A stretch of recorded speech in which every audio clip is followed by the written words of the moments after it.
This is problem number 10 on the sample test problems for test number 2. The graph of f of x equals the absolute value of x squared minus 4 is given below. Each of the 4 graphs shown below is the result of applying one or more transformations to the graph above. For each graph, state what transformation or transformations were applied and give an equation for the transformed function. Okay, part A, trying to compare it to the original graph at the top. And it feels like it's still the same height vertically. It looks like it gets up there to 4 just like it did before. It's like 0 to 4. But what looks different is the width. The bottom one looks a lot wider than the top. So to figure out how much wider it is, well, let's take a look at, say, this point right here. It used to be 2 units away from the y-axis, and now it looks like it's that point, which is 1, 2, 3, 4 units away. So it feels like maybe all of the x's got doubled, that this thing is twice as wide as it used to be. Maybe one other point just to confirm that. If we take a look at this point right here, and I'm just grabbing points that are on the grid and on the curve, and so that seems like a good point right there. Looks like that's 2 units to the right, and I can find a nice point right up here, which was 1 unit to the right. And so I feel pretty good about saying that this is horizontally stretched by a factor of 2. So that's going to be the transformation that was applied.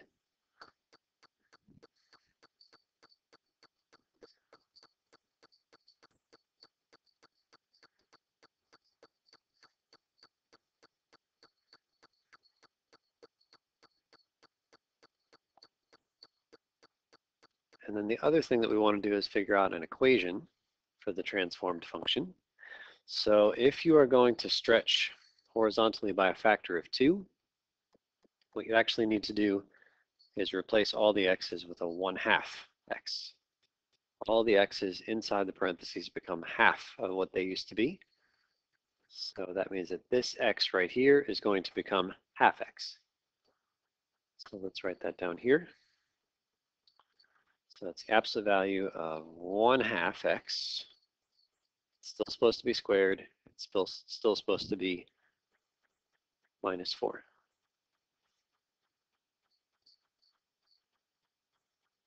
So again, if you want to horizontally stretch by a factor of 2, then all the x's become half x.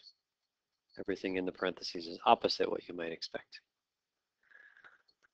Okay, let's take a look at part B.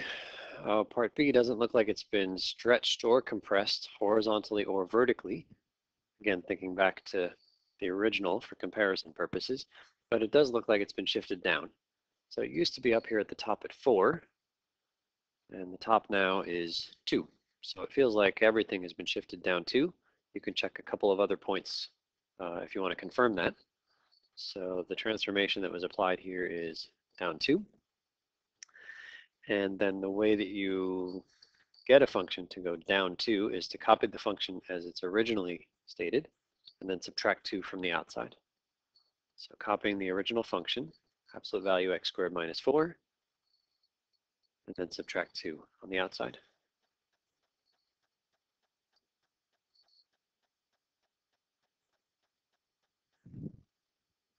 Part C, doesn't look like it's horizontally any different, but it does look vertically different. In fact, it looks like it's been smushed a little bit. It used to be the top was at 4, now the top is at 2, and the bottom is still on the x-axis here. It's kind of hard to tell where the x-axis is, but let's see, I think that's it.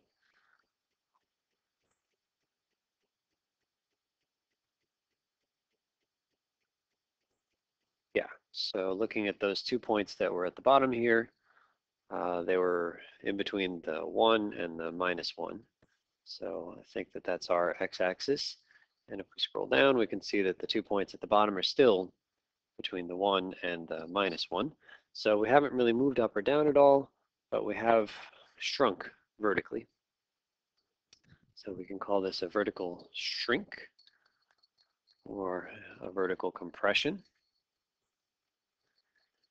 And it looks like, let's see, it used to be up at 4, and now it's only up at 2, so it feels like everybody maybe is half of what they used to be.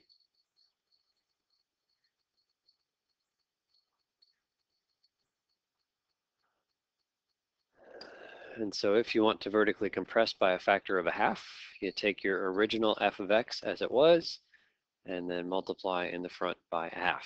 That's outside the function. So the function is still absolute value x squared minus 4, and then in the front, half of that. Finally, part D. This function, right away, I see that it's upside down from what it used to be. Maybe the only question is, has it moved in any other way? Well, let's see. If it were just going to be upside down, then the point that was up here at positive 4 should flop all the way to the bottom to negative 4. And let's see what the bottom is here. The bottom here is that number, which I think is negative 1. Okay, so maybe it flipped upside down, but then got pushed up. So I think those are our two transformations here. So we're going to say flip over the y-axis. And then shift it up. And then we want to be explicit. Exactly how high up did it get shifted? Well, like we had said before, the bottom point, if we were just flipping it over the x-axis, should be at minus 4.